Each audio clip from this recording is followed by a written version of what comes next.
듣는 생의 성적.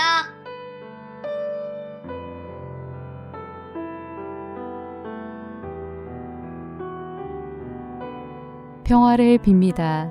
여러분의 든든한 신앙 친구가 되어드리는 듣는 생활 성서입니다. 떠나고 나시면 평소 못다한 말들이 자꾸 솟아나는 분이 바로 어머니입니다. 오늘 한 사제가 어머니를 향해 생전에 다 못 드린 진한 사랑 고백을 합니다. 아름다운 신앙 유산을 듬뿍 남겨주며 살아가시는 우리 어머니들을 따뜻이 안아보세요.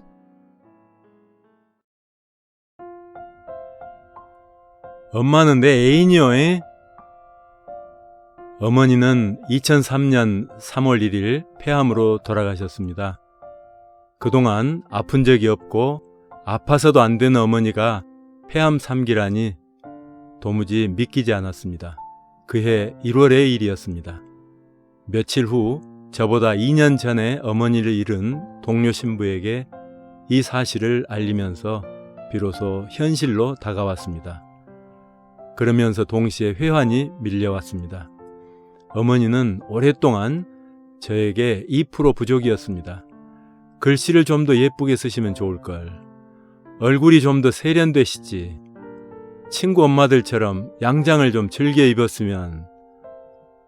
이런 식으로 어머니에게 없는 것을 나열하면서 제 마음을 드리지 않았었습니다.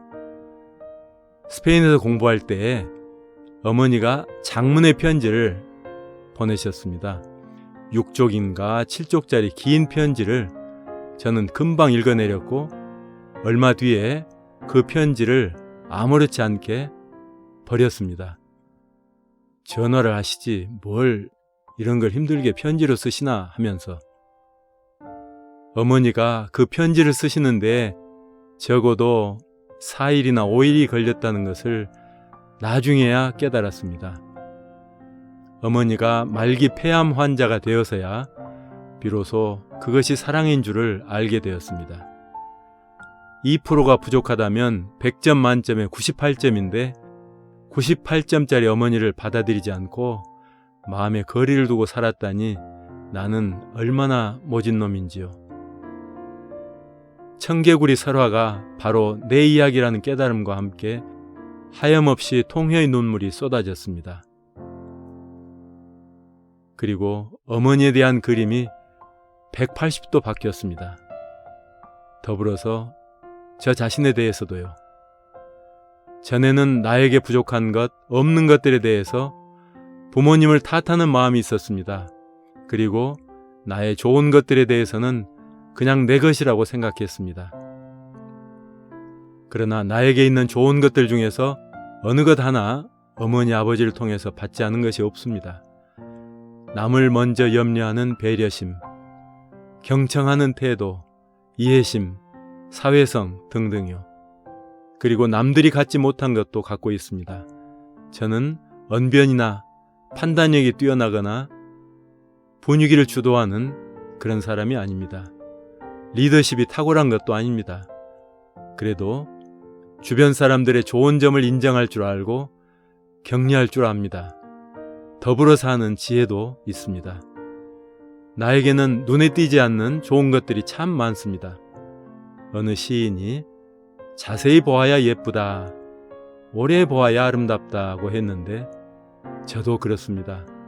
더 예쁘고 더 아름다운 것들을 밖에서 찾느라 내 안에 감춰진 이 예쁘고 아름다운 것들을 미처 알아보지 못했던 것이죠.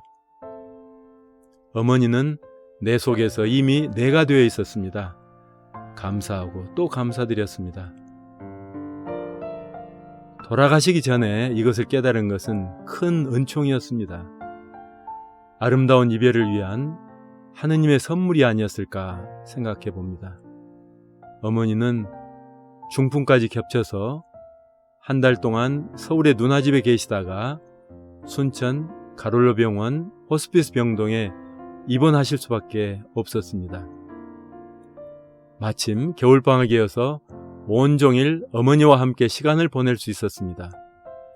어머니와 아들이 온종일 대화하기에는 공통 분모가 많지 않아서 나중에는 어머니가 좋아하시는 성가를 불러드렸습니다. 이렇게 어머니와 아들의 세대 차이가 신앙으로 메워졌던 것이죠. 얼마나 감사한 일인지요. 어머니는 돌아가시기 전에 삼남 삼녀 형제들을 하나씩 따로 불러 당신의 마음속 유언을 하셨습니다. 말기의 폐암 환자는 목청을 떨어서 말을 할 수가 없더군요.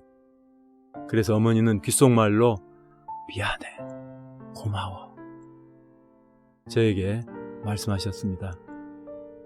무슨 말씀을요? 제가 죄송하지요 라고 해야 했지만 저는 불쑥 엄마는 내 애인이요 라고 대답했습니다. 떠나실 때에는 이제 가야겠다 놔줘 하시고 손을 흔들면서 입술말로 바이바이 하셨습니다. 소풍을 나왔다가 집에 가는 아이처럼 이렇게 미련 없이 세상을 떠나셨습니다. 6남매의 마지인 누나가 평점을 매겼습니다. 엄마는 행복한 인생을 사셨다. 고생은 실컷 하셨지만 사랑하는 남자와 결혼해서 아이들을 낳아 당신 기력이 다할 때까지 사랑만 하고 가셨기 때문에 행복이라는 것입니다. A+였습니다. 말년에 효자인 큰형님 내외와 손자들과 함께 사셨기 때문에 세상 시름도 많이 잊으셨을 걸로 생각합니다. 살아서 모든 것을 내어주신 어머니는 돌아가실 때 더 큰 선물을 주고 가셨습니다. 죽음의 세계로 건너가시는 어머니는 그지없이 평온하였습니다. 그래서 저는 죽음이 더 이상 낯설거나 무섭지 않게 됐습니다. 죽은 다음에는 아무래도 암흑의 터널을 길게 거쳐야겠지만 그 끝에서 아버지와 어머니가 우리를 맞아주실 거라는 믿음도 생겼습니다. 죽음은 존재의 소멸이 아니고 변화다 하는 신학적인 명제가 있습니다. 이것을 더 생생하게 믿을 수 있게 해주신 것에 대해서 어머니께 감사드립니다. 돌아가시기 전에 남긴 말씀이 또 있습니다. 내가 좀 고생하면 되지 왜 옆에 사람을 힘들게 해? 어머니의 인생 원리였던 것입니다. 어머니는 평생 남을 위해 사셨고 익명의 그리스도인으로 사셨습니다. 제가 천주교 영세를 나이 들어서 받고 또 이어서 사제가 되고 싶은 마음을 갖게 된 것도 어머니의 이런 삶의 자세와 무관하지 않다고 믿습니다.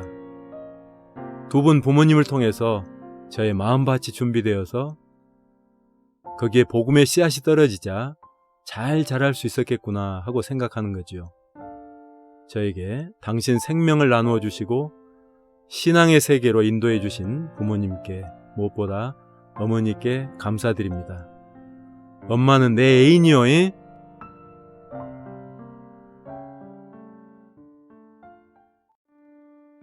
신부님이 들려주신 어머니의 향기를 듣다가 소리내서 울 뻔했네요. 아무 조건 없이 거저 다 주시는 어머니가 늘 제 안에 있음을 믿습니다. 자, 지금이라도 신부님처럼 어머니께 크게 말해보세요. 엄마는 내 애인이요. 많이 많이